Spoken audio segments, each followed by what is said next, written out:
First season. Thanks, guys. By the way, before we start, I want to let you know that Alcon Television, who produces The Expanse, has partnered with Amazon Prime to stream the first season of The Expanse. It's going to be available in December, so please let people know. Okay. Congratulations. So, talk about the war.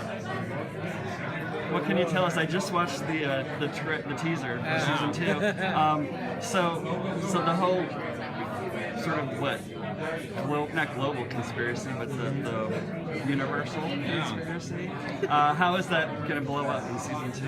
I mean, a huge part of season 1 was, how does this thing affect? That's why we brought Officer Olive forward from the second book. So you want to know what are the politics of this? All this something new has come into the solar system. It's a game changer. There's fear, there's mistrust, and the superpowers think. Nobody knows who's behind it and what it means. So naturally, that's when empires find an excuse to distrust each other more and find more conflict. So a big part of the geopolitics of this is going to be how does the proto-molecule, or the mystery that nobody knows about yet, how does it affect the politics of the solar system? And the repercussions are huge. Imagine everybody knows, like, if you have a ball of plutonium, that you have the secret to atomic power. And there's very little plutonium in the world, and you know that there's some in one particular place. A lot of people would want it.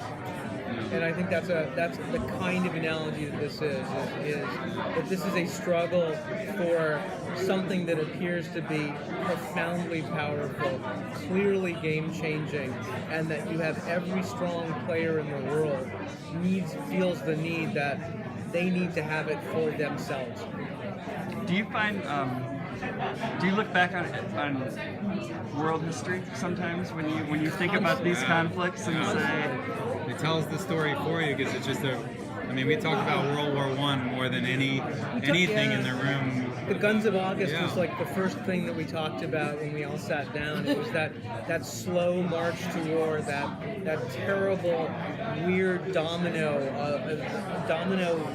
fall of smaller events that led to a cataclysm. That's really what we played out. The Cuban Missile Crisis, things like that, where you look at the patterns of history, and it's not to be cute. It is the point of the show is humanity has a cyclical kind of empires rising and falling, conflicts rising and falling, tribalism, which just won't go away. Even if you solve this version, now we have the Belters because they're different because they live in space. So there's a new form of in-group and out-group that never existed before. So all this plays into human nature leads to war, and so we're just looking at the patterns of history and saying this is the next iteration, except now, as with atomic power, the stakes are all or nothing. There's no version of a war in our show, an all-out war where anybody walks away from it because technology can destroy each other's planet. So the drama and the need to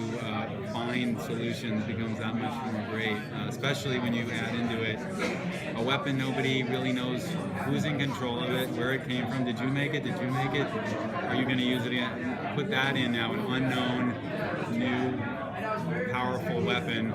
Everybody is, that's when superpowers start losing their shit and doing crazy stuff. And Ty Frank, Daniel too, but I think Ty in particular, is a real student of history. We seem to have a lot of people who are of that mind. And I think he's a big fan of Roman history in particular. And when we have these discussions that go this way, there's a whole train of thought about, that the thing that led to the fall of the Roman Empire was the creation of the spur.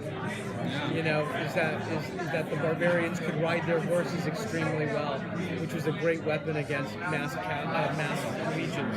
And so I think all of those strains kind of come into our room as we're talking about and it's definitely one of those parallels that when people talk about Galactica, that I feel the comparison is somewhat apt. Is that I think both shows are heavily informed by history,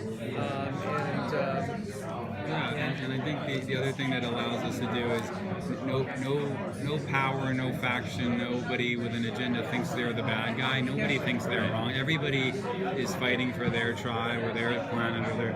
So we try to always remember. We don't paint any villains. We don't really have any boring. villains. It's boring. We take some shit from that. I think occasionally. Yeah, no, because it's to say somebody like like a Marvel superhero, I want to hold this orb because it'll give me almighty power, and that's awesome. But what does that mean? What does that really mean? I want to rule the universe. I mean, that's a cartoony sort of I mean, and people everybody thinks they're fighting for their civilization and their tribe and their people they love and care about. And so if everybody's got that agenda, then you have a really interesting dramatic as opposed to these are the good guys, these are the bad guys. Nobody's crazy in our show. No one's a mad scientist. So.